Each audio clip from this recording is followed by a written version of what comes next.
there, friends. Welcome Welcome back. If we have not met before, my name is Lauren, this is Grace, and this is Hawn Acre. We are about 6 weeks out from our last frost in Northeast Pennsylvania, Zone 6B, and we have a lot to do today. We are going to be seeding the rest of our tomatoes. Those will go into soil blocks. We are going to be potting up some of our cool weather herbs that are ready to kind of move on to their final home. And we'll do our seedling check-in. We're going to check in on our potato experiment. Did you say? Oh, I forgot about that. We are going to check in on our sweet potato experiment.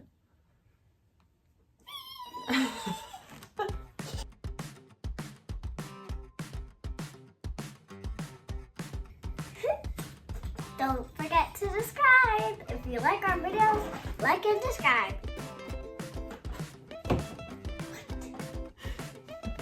Panic. We've got most of our blocks made. We're ready for seeding. 2 weeks ago, we sowed our large fruiting tomatoes. And today we are going to sow our kind of medium slicer tomatoes, sauce tomatoes, things like that. And the snacker tomatoes, so grape, cherry, and yellow pear. This one tray holds 200 blocks, so we're going to be sowing over 200 tomatoes again this week. It'll be fine. Everything's fine. No problem. Grace, do you want to help me with the seeding? Yeah. Okay. Once as I get my hair situated, my hair God. keeps. So you pick one out of here and you work your way across. Okay?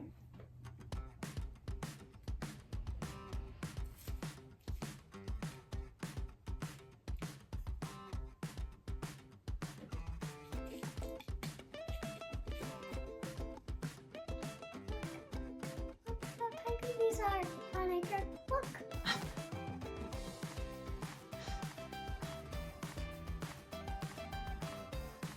Is that good?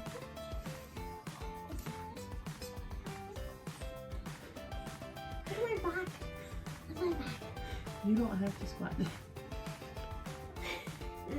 You got more to go, sister. You're like in 2 rows, there's 3 more. Are you giving up? Are you quitting already? No. Okay.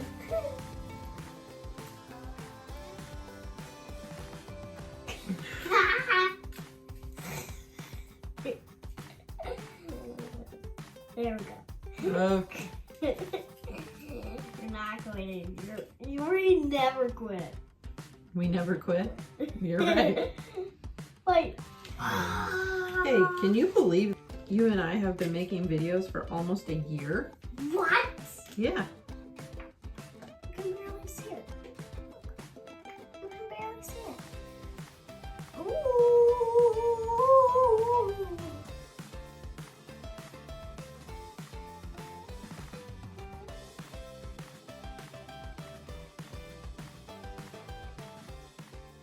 Task 1 of seeding, done, off the list. Now I am moving on to potting up this beautiful dill. In previous years when I've started dill inside to get a little bit of a jump start, it has just gotten super leggy, weak, and just not a good sturdy start.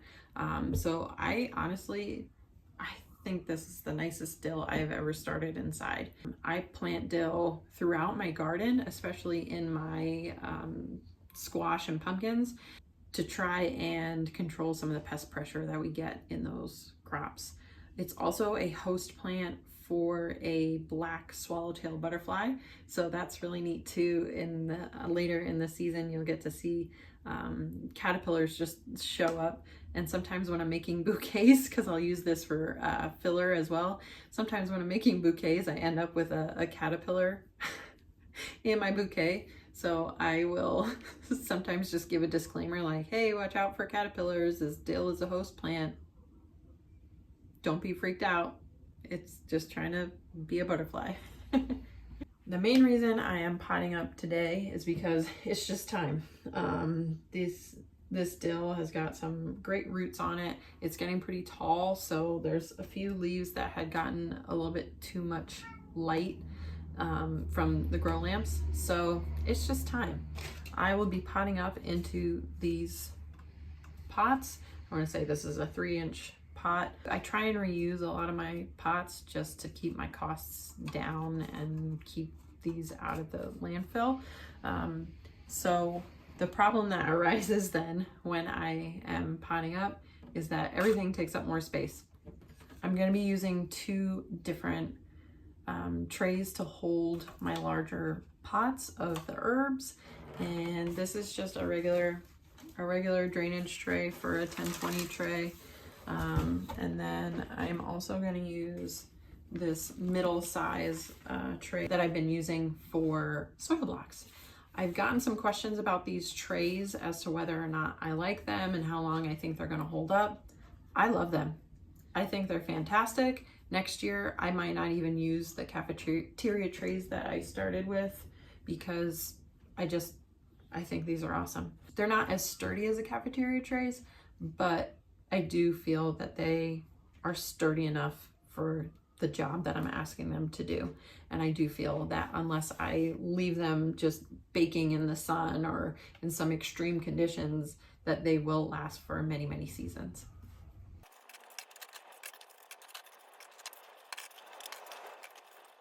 Now that I've gotten our pots prepped, I am just gonna pop these dill. Oh my goodness. Wow. Need some dill? Here it is. I just wanted to talk about why I chose to start with dill, and I've got some parsley here that needs to be potted up. Both of those things are cool weather plants, meaning they can tolerate lower temperatures. They're not gonna take a frost, but they're gonna be okay if it's a little bit cooler. So given the fact that I need to free up some space on my grow rack, I chose the dill and the parsley because I can now move them into the laundry room without being afraid that it's going to be too cool for them to come off of the grow rack. Some of my other herbs like basil and cilantro are more warm weather herbs, so it's not safe to bring them out here yet, even though they are also just about ready to pot up. When it's all said and done, I am gonna end up with 30 pots of dill, and 1, 2, 3, I'll have 4 pots of parsley to pot up, and I may pull some plugs out of my parsley tray just to test and see if those guys will do well in these lower temperatures because they've got less growth on them, but I think they'll still be okay. They put on a lot of growth in 1 week, to be honest with you. They've all got their first set of true leaves and they're looking really nice. So I'm all done potting up. I'm working my way through my to-do list pretty well here. While I'm kind of getting things moved out, I thought I would show you another thing that is going to be out off the grow rack and into the laundry room, and that is the snaps that I transplanted last week, and these guys are the yarrow. So everybody's looking good. They're settling into their new home pretty nicely. They're starting to set new leaves. There's a few that are struggling, which, you know, I anticipate that. But I think for the most part, these guys are looking really good. They're probably going to be more comfortable out here in the lower temperatures than they were in the grow rack. Even without the heat mat on, the room and the soil temps were staying pretty warm. Grace has left me for some more exciting tasks, so I'll talk about the sweet potatoes by myself. This is the one in water. No real movement yet, but I think we're getting some extra little eyes here, so I'm hopeful. It's only been a week, and I think they take a while. no visible change in the other condition in soil. So we'll stay tuned. It's only been a week. As usual, in addition to talking about the things that are going well, I want to give you a little glimpse of the other side of that and the reality of doing this kind of thing and really doing anything. Let's take a look at this tray of basil. Okay? You see anything that looks a little bit hinky? Number one, we have nice tall basil over here. What's going on over here, guys?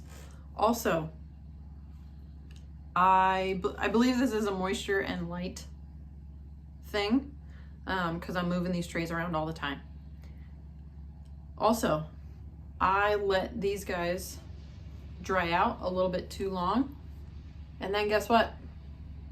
They got sunburn.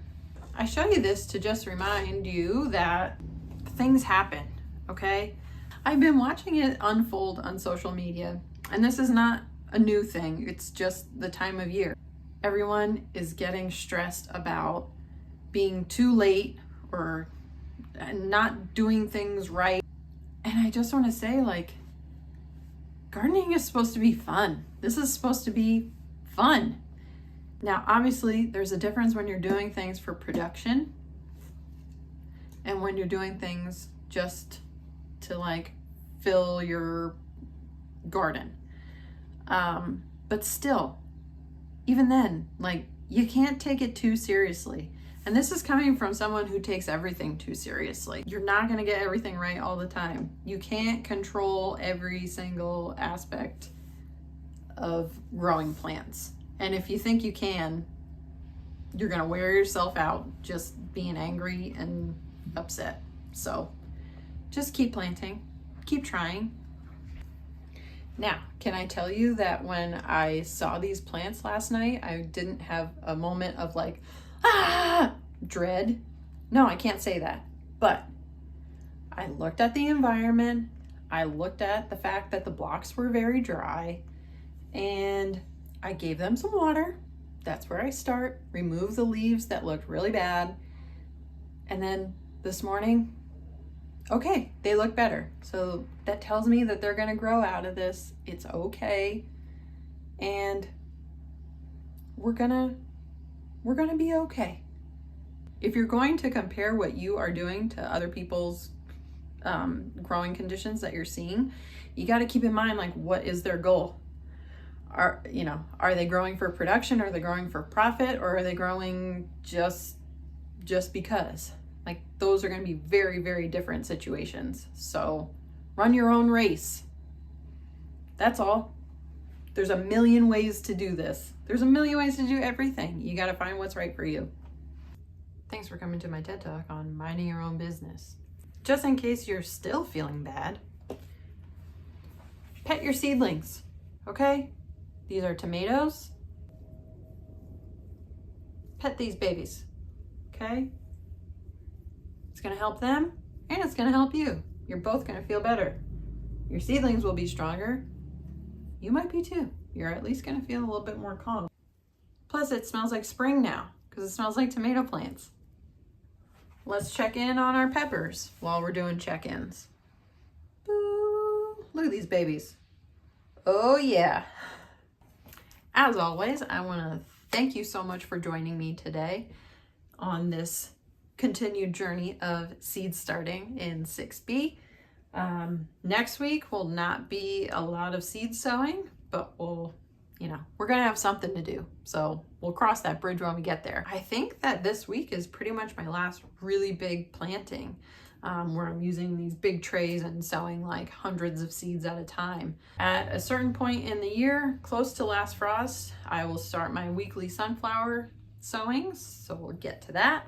And then I plant a lot of pumpkins. If you're new here, I plant a lot of pumpkins and a lot of squash. Those types of things will really get going when we are firmly out of the danger of frost.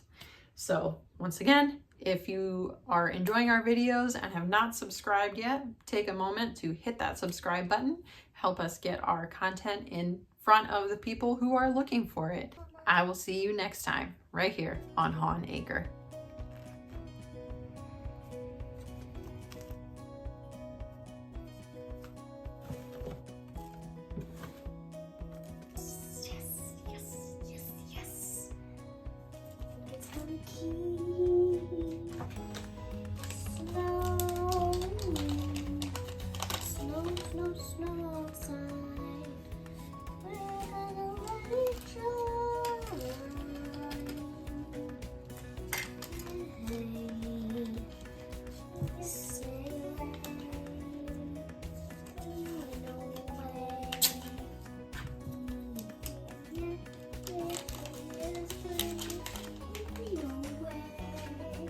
You didn't know you were going to get musical entertainment on this channel, did you?